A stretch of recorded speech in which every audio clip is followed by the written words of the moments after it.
Okay, so we want to get a good padded, elevated surface off the floor. We're either going to use a version where we're just a little bit off the floor, or if this is not comfortable, we're going to use something a little bit higher. So maybe something like a weight bench. Make sure that you got enough padding on it to protect the knee.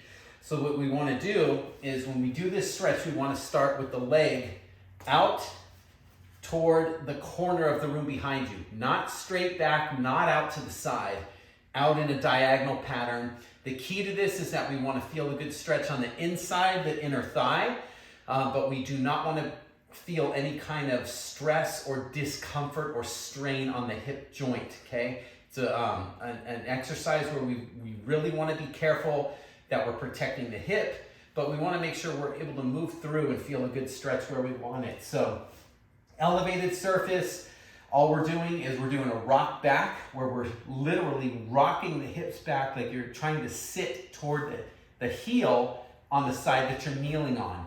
And then it's up and out. So the movement really, it's only about like maybe 3-4 inches back and forth. Very short movement, just a nice rhythm in there. So you feel this out. If you feel a good stretch in here, we're looking for a light stretch. We're not looking for a stretch that makes you like grimace in pain. We don't want any pain. We don't want it to feel super hard on the stretch. Just enough to where it's comfortable and you feel it. That's all we're looking to do, okay? So in and out of that stretch, and then at the end we do about 30 seconds of rocking, and then at the end we sit back on the heel into the stretch and do about a 10 to 15 second hold.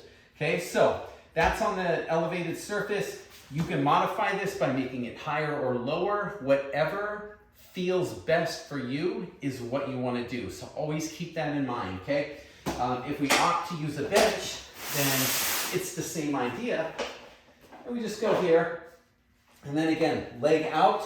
Start with the leg back more. We don't want the leg straight out to the side, okay? So just back a little bit more, and then again, just kind of rocking in and out of that stretch.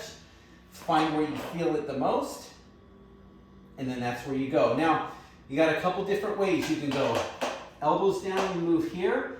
I find it a little bit harder to feel it, so I'll just use my hands to kind of help push my hips back, and that allows me to feel it a little bit more. And that's how we're going to do the modified single leg rock back.